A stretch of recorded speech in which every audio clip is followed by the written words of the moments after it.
Bien, bonjour à tous, bienvenue. Bienvenue aux instituts de formation paramédicale de Saint-Nazaire sur le site de Gavi. Aujourd'hui, nous sommes le 13 février et nous allons partager ensemble un certain nombre d'éléments pour vous permettre de comprendre ce qui se fait dans nos instituts, qui nous sommes, qu'est-ce que nous souhaitons partager et vers quoi nous allons aller ensemble durant toute cette formation.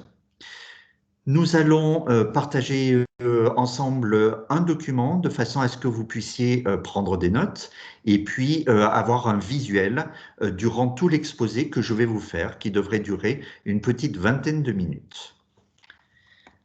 Alors, sur le partage du document,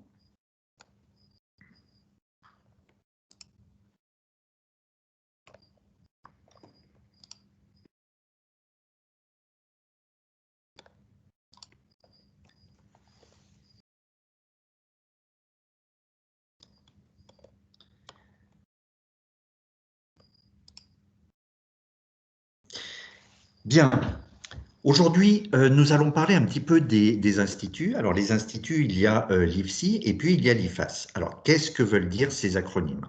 Le premier qui est l'Institut de formation en soins infirmiers. Donc, c'est plus rattaché à la formation infirmière qui se déroule sur 3 ans et qui est post-bac. Elle fera d'ailleurs l'objet d'une autre présentation ultérieurement.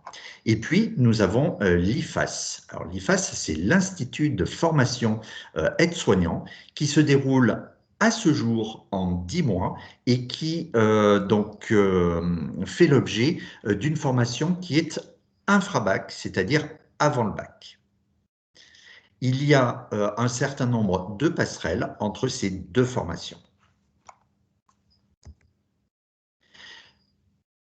Les instituts sont situés, nous avons la chance d'avoir un très beau parc où nous sommes sur Saint-Nazaire, à proximité de l'océan, puisque nous sommes à 50 mètres de l'océan.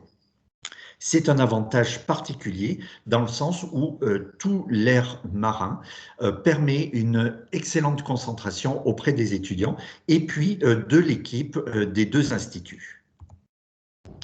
Donc, comme le montre le plan, vous êtes situé ou vous serez bientôt situé dans un parc qui est arboré et qui est fort agréable pour se concentrer durant toutes vos études. Au niveau de la formation, alors les instituts paramédicaux de Saint-Nazaire sont rattachés à le centre hospitalier de Saint-Nazaire, de Savenay, et puis de l'IPI, qui sont les établissements de la Presqu'île, Guérantaise et du Croisic. Nous avons donc deux formations, comme je vous ai évoqué tout à l'heure. Ces deux formations sont dites en alternance, avec une partie théorique et puis une partie clinique, c'est-à-dire l'apprentissage. Comme vous pouvez le voir sur cette diapositive, nous avons plus de 60 partenaires de stage, ce qui nous permet à ce jour d'offrir l'opportunité à tous nos apprenants de découvrir toutes les spécialités ou les spécificités de la formation, des formations paramédicales. C'est effectivement l'Institut qui choisit les terrains de stage en concertation avec l'apprenant, mais c'est nous qui trouvons ces terrains de stage. Sur le rayonnement des stages, alors il est essentiellement sur le 44 et puis il y a parfois la possibilité de s'externaliser par rapport à Saint-Nazaire, en particulier pour les étudiants ou les élèves qui viendraient d'une région à proximité ou d'un territoire un petit peu plus éloigné de Saint-Nazaire. Il faut resituer les instituts et les formations dans un contexte. Le contexte, il est que notre territoire est très dynamique en termes de démographie. Démographie parce que nous avons un certain nombre d'entreprises qui sont pourvoyeurs d'emplois et d'emplois jeunes, avec un fort taux de natalité, et puis on a aussi un flux migratoire. Ce flux migratoire, il est du sud vers le nord, et puis nous avons aussi la région parisienne qui vient souvent s'installer sur notre région, en particulier lorsqu'ils prennent leur retraite. Donc ce flux migratoire, il est important, ce qui crée finalement beaucoup d'opportunités en termes de soins, puisque nous avons besoin de soignants. Et puis, l'espérance de vie aussi est inférieure sur notre territoire, d'où la nécessité de développer aussi la place des soins et surtout notre offre de soins. Enfin, de par la crise sanitaire que nous avons vécue en 2020 et 2021, nous nous sommes aperçus de la pénurie des professionnels de santé, ce qui va générer une employabilité, c'est-à-dire tous les étudiants qui seront diplômés de notre institut trouveront du travail dès la sortie de leur formation. Les enjeux maintenant, les enjeux sont importants puisque nous sommes rattachés à un centre hospitalier qui est public, que nous avons une formation qui est prise en charge par la région avec un fort investissement de la région dans le développement et dans la valorisation des métiers du soin, en particulier chez les aides-soignants, en partenariat avec l'ARS. Donc ça, c'est un élément qu'il faut prendre en considération, puisque ça permet là aussi d'être particulièrement dynamique dans notre établissement par rapport aux formations que nous proposons. Et puis, il faut aussi répondre au schéma régional de formation sanitaire et sociale, qui est un dispositif dont la dynamique est impulsée par la région Pays de Loire. En parallèle, pour les formations post-bac, c'est-à-dire pour la formation infirmière, nous avons un partenariat avec l'université, c'est l'Université de Nantes. Derrière, en 2020 et 2021, nous avons pu surfer sur le Ségur de la santé avec l'ouverture d'un certain nombre de lits sur le territoire et puis de places offertes supplémentaires dans la formation. Les instituts, c'est aussi une politique et une volonté territoriale qui est soutenue par les pays, donc le Pays de Loire, par l'Agence régionale de santé des Pays de Loire, et puis la communauté de communes, c'est-à-dire la Carène. Et il ne faut surtout pas oublier aussi la ville de Saint-Nazaire, qui est là aussi quand même un partenaire qui est fondamental. Et demain, nous serons aussi dans le quartier universitaire, c'est-à-dire d'ici à 2025. Nous allons reconstruire un bâtiment flambant neuf, alors peut-être un petit peu plus loin de la mer, mais en tout cas, il va nous permettre d'être au plus proche du quartier universitaire avec toutes les commodités que l'université peut offrir aux étudiants. Et enfin, quoi qu'il en soit, nous sommes un établissement public, c'est-à-dire avec une formation qui est gratuite pour la plupart de nos apprenants, gratuite ou prise en charge par un employeur ou par la région. Et donc, nous sommes en partenaire privilégié avec le centre hospitalier de Saint-Nazaire et de Savenay. Alors notre établissement, qu'est-ce que c'est? Un établissement, c'est un établissement qui est dynamique, qui évolue avec les pratiques, qui se remet en question et qui est toujours au service de l'apprenant dans les nouvelles technologies, puisqu'aujourd'hui, nous sommes en mesure de nous adapter soit au contexte sanitaire, soit à l'évolution des pratiques en lien de digitalisation. C'est pour ça que, durant votre formation, vous aurez une formation qui sera sous forme hybride, avec des enseignements sur place, des enseignements en e-learning, c'est-à-dire en ligne. Vous pouvez aussi avoir, puisque nous allons développer la réalité virtuelle augmentée, nous avons des centres de simulation aussi. Tout ça est en cours de développement et au bénéfice, bien évidemment, de l'étudiant. Alors vous me direz, c'est bien d'être formé à un métier, c'est bien de trouver du travail, mais quelle est notre chance d'être diplômé? Alors sur Saint-Nazaire, vous avez les statistiques qui sont assez stables depuis quelques années, c'est-à-dire 98% des étudiants infirmiers sortent avec le diplôme d'État, et puis on a proche de 96% pour le diplôme d'État d'aide-soignant, ce qui n'est pas négligeable. Sur la diapo qui s'affiche aujourd'hui, c'est la satisfaction de nos apprenants, puisque nous avons à cœur de mettre un dispositif au service de l'apprenant, de la qualité de vie de l'étudiant en santé, du bien-être, de façon à ce qu'il s'épanouisse dans une formation que l'apprenant a choisie et pour laquelle il va s'inscrire durant les 40 prochaines années de formation.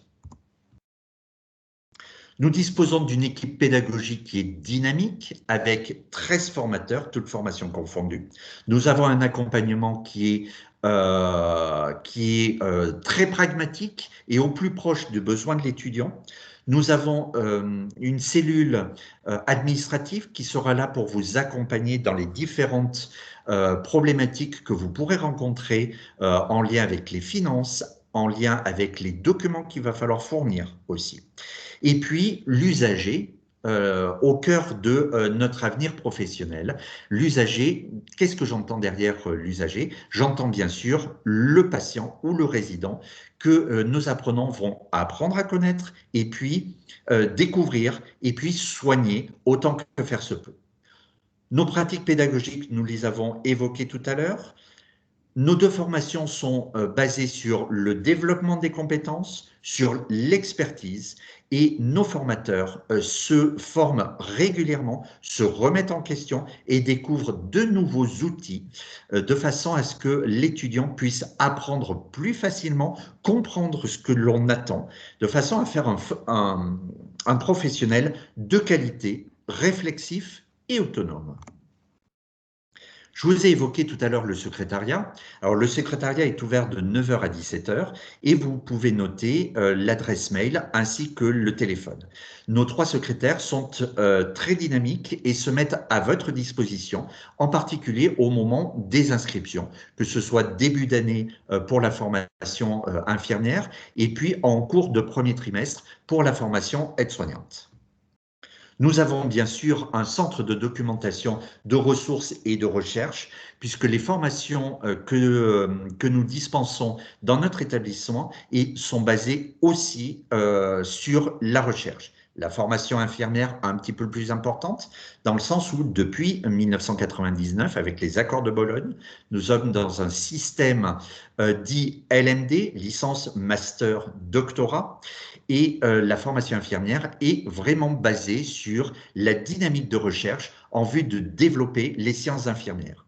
Mais il ne faut pas oublier nos collègues, nos collaborateurs aides-soignants, qui sont là aussi à la recherche d'éléments de soins, de compréhension, de recherche clinique. Et nous avons un centre de documentation qui est suffisamment fourni, animé par Caroline, et qui vous permettra de trouver tous les éléments pour vous épanouir une fois de plus dans votre formation.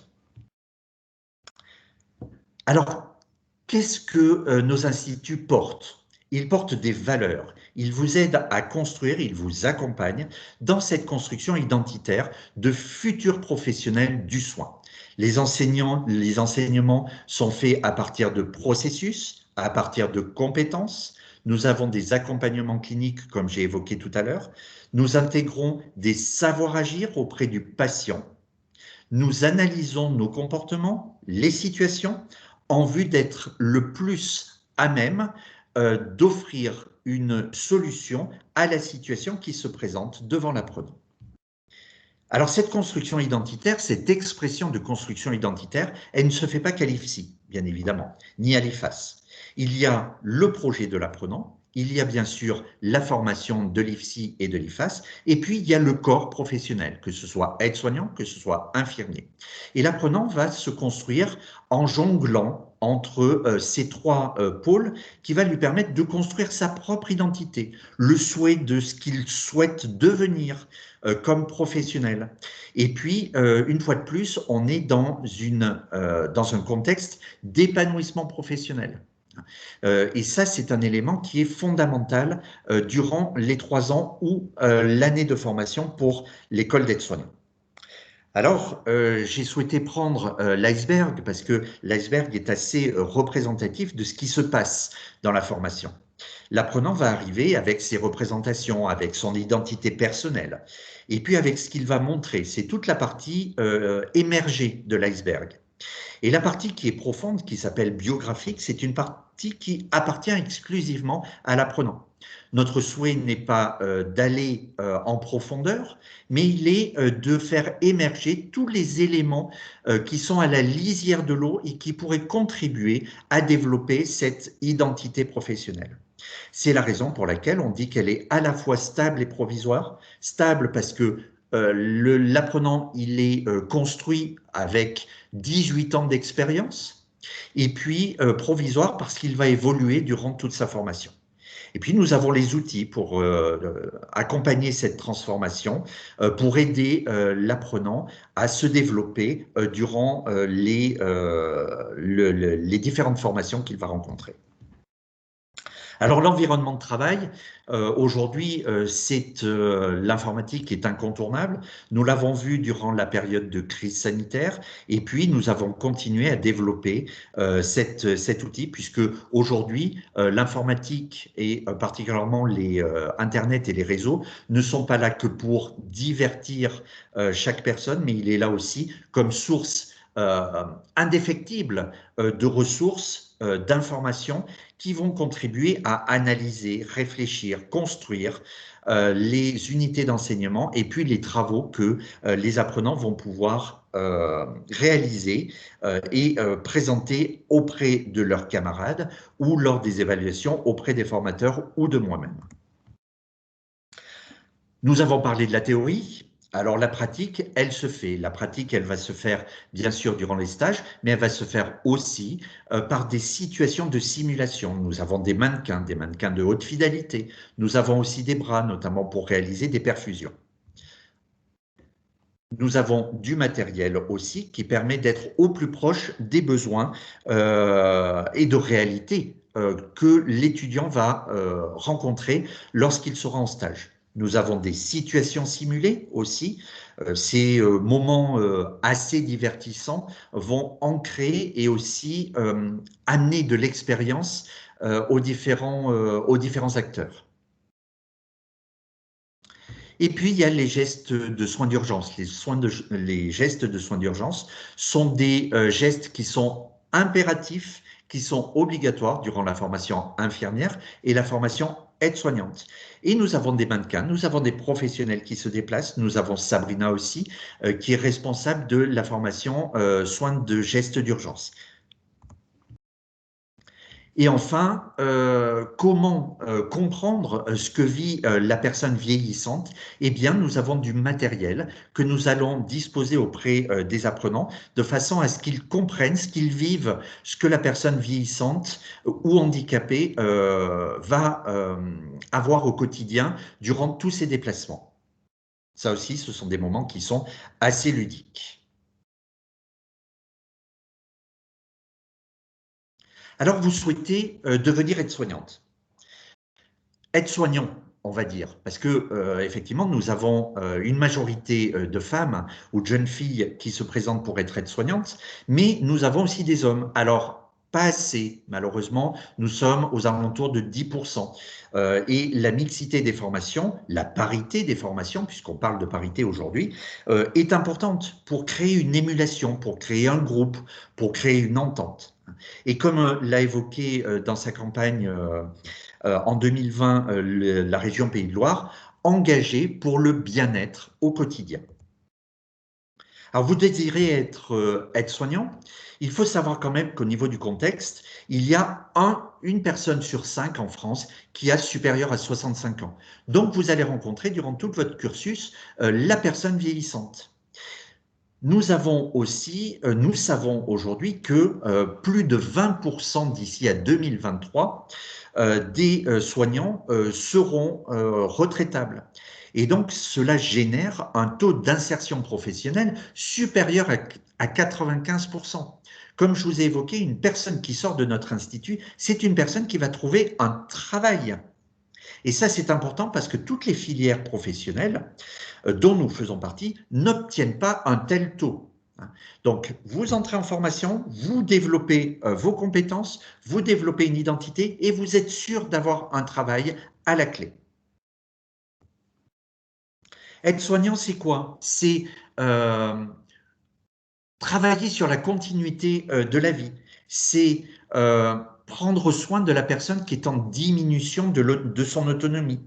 C'est avoir une approche globale de la personne soignée dans sa dimension relationnelle. On ne va pas parler d'un objet, on ne va pas parler d'un bras, on ne va pas parler d'une tête, on ne va pas parler d'une appendicite. On va prendre la personne dans sa globalité. Et c'est ça qui est intéressant en termes de considération de la personne soignée, dans sa dimension bio, psycho et relationnelle.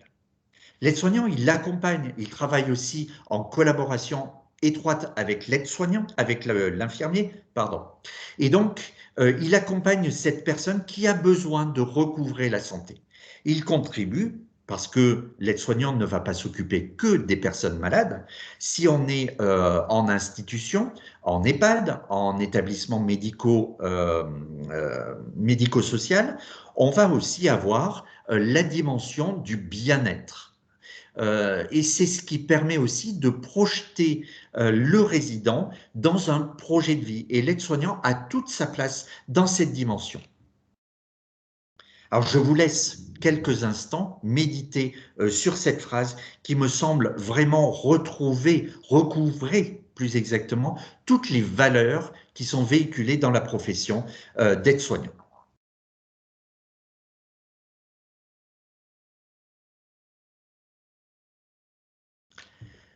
Alors, nous avons eu un programme à partir de 2005 jusqu'à ces derniers jours 2021 avec une réforme qui va prendre vraiment effet d'ici à septembre 2021. Aujourd'hui, les éléments dont nous disposons ne sont pas suffisamment stabilisés. La seule chose que nous pouvons évoquer, c'est que nous avons 44 semaines de cours.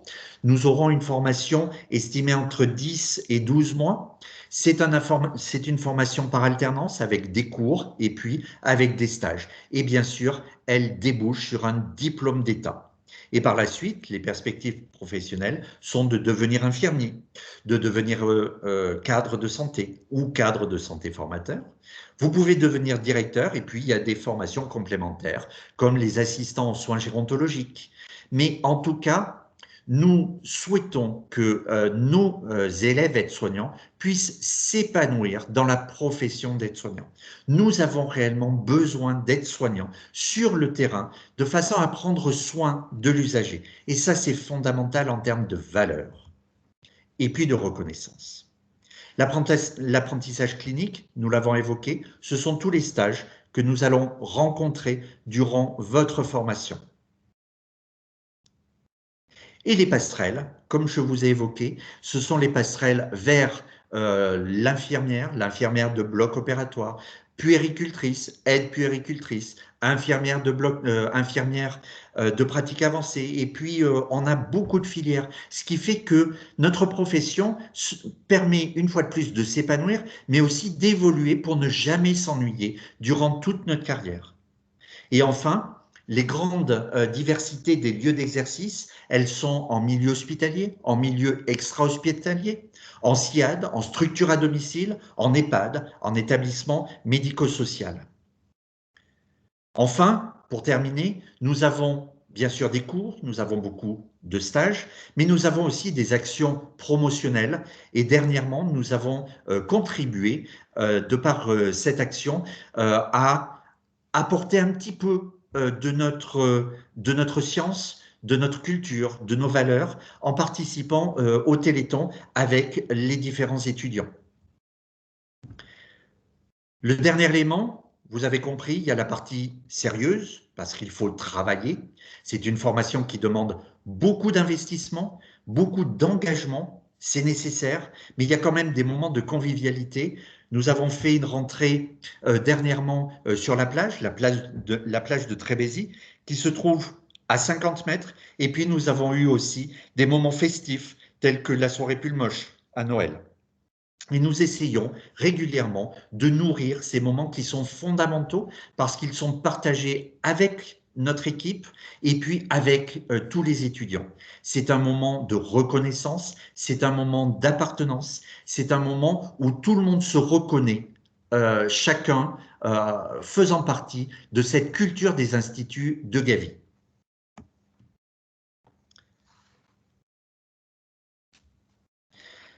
Aujourd'hui, qu'est-ce que je peux vous dire de nos instituts? C'est nous rejoindre dans les instituts paramédicaux, c'est rejoindre un corps professionnel animé de valeurs, d'éthique, de déontologie, au service de la recherche, de l'usager, afin d'améliorer la qualité des soins auprès du patient.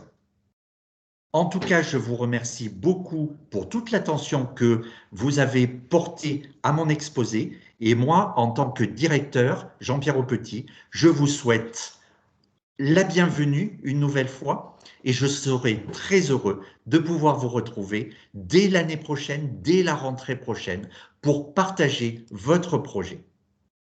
À bientôt dans nos murs à l'Institut paramédical de Gavy.